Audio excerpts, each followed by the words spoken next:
The lunch rush at Maple Diner was winding down when everything changed in the space of a heartbeat. David Martinez watched his 7-year-old daughter Emma carefully color her placemat, her tongue poking out in concentration, when the sound he'd been dreading for months finally came. Not from Emma but from somewhere behind him, a sharp, desperate wheeze followed by absolute silence. David's head snapped up, his paramedic instincts kicking in before his brain could catch up. 3 tables over, their waitress, a young woman with kind eyes who'd been serving them chocolate chip pancakes every Saturday morning for the past 6 months, stood frozen, her order pad clutched in white-knuckled fingers. Her lips had taken on a bluish tint, and her chest wasn't moving. "Daddy?" Emma's voice seemed to come from underwater. "What's wrong with Miss Sarah?" But David was already moving, his chair scrapping against the checkered linoleum as muscle memory from 15 years of emergency response took over. Sarah. He'd finally learned her name last week when Emma had insisted on making her a Jetwell card after she'd mentioned feeling under the weather. Now Sarah's eyes were wide with panic,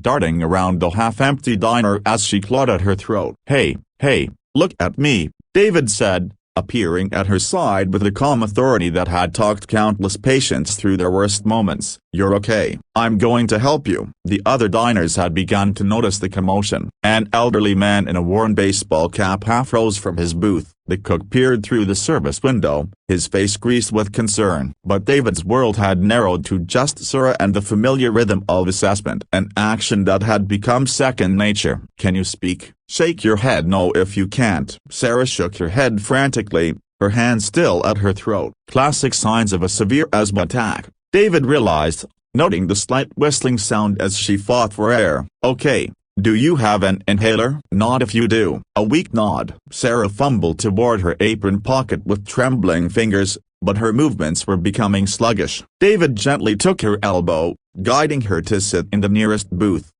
Sweetheart, can you go ask the nice man behind the counter to call 911? David called over his shoulder, never taking his eyes off Sarah. His daughter, bless her heart, didn't ask questions. He heard her small sneakers pattering across the floor. Sarah's inhaler was there in her pocket, but her hands were shaking too badly to coordinate the simple motions that could save her life. David had seen this before, with panic making everything harder, the body's desperate need for oxygen overriding rational thought. "I've got it," he said gently, taking the small blue device from her hands. "This is what we're going to do. I want you to breathe out as much as you can. Yes. Like that, and then when I tell you, breathe in slow and deep while I press this. Ready?" The diner had gone quiet except for Emma's voice at the counter, carefully repeating their address to the 911 dispatcher just like David had taught her. He positioned the inhaler, his thumb on the canister. "Now, Sarah." Slow and deep. The medication dispersed into her lungs,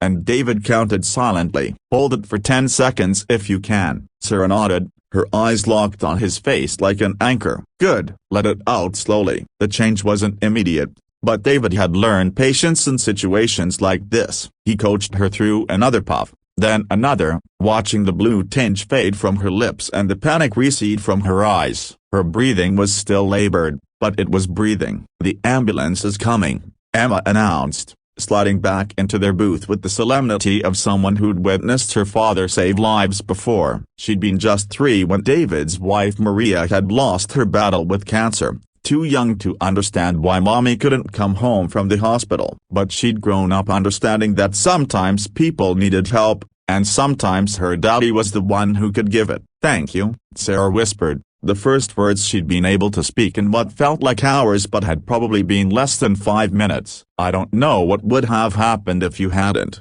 "Don't think about that," David said, pulling a chair close to her booth so he could monitor her breathing while they waited. "Have you been having more attacks lately?" Sarah nodded, embarrassment coloring her cheeks. "I've been working double shifts to save up for college. The stress, the lack of sleep. I know I should have seen a doctor, but the insurance from this job doesn't kick in for another month." David's chest tightened with the familiar ache. How many times had he seen these people choosing between their health and their financial survival, gambling with their lives because the alternative seemed impossible. Maria had done the same thing in the early stages of her illness, dismissing symptoms because a young mother couldn't afford to be sick. Daddy helped mommy breathe better too, Emma said quietly, her small hand reaching across the table to pat Sarah's arm with the fearless compassion of childhood. Before she went to heaven, he's really good at helping people. The silence that followed was broken by the wail of sirens growing closer. David felt the familiar weight of gratitude and grief that always accompanied moments like these. Grateful for the skills that let him help, grieving for the times those skills hadn't been enough.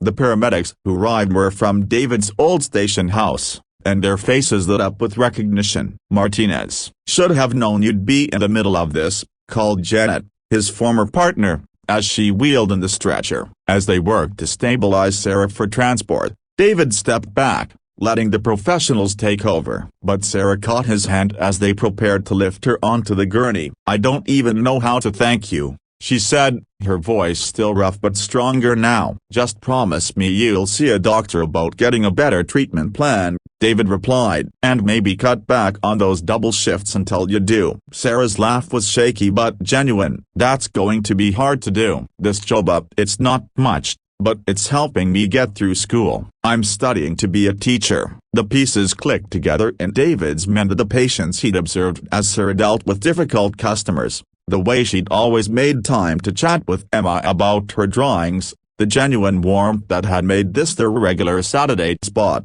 As the ambulance pulled away, David felt Emma's hand slip into his. They stood together in the diner parking lot, watching until the red lights disappeared around the corner. "Is Miss Sarah going to be okay?" Emma asked. "She's going to be fine," David assured her, and for the first time in months, he found himself thinking beyond the careful routines that had carried them through their grief. "Actually, I have an idea about how we might be able to help make sure of that." 2 weeks later, Sarah returned to work to find an envelope waiting for her with her name written in Emma's careful first-grade handwriting. Inside was a check for her first semester's tuition and a note, "For someone who's already teaching us about kindness every Saturday morning. From your friends at Table 7. Sometimes help comes from the most unexpected places," David thought, watching Emma wave enthusiastically at Sarah through the diner window. Sometimes being saved means more than just breathing again. Sometimes it means believing again that people care enough to catch you when you fall.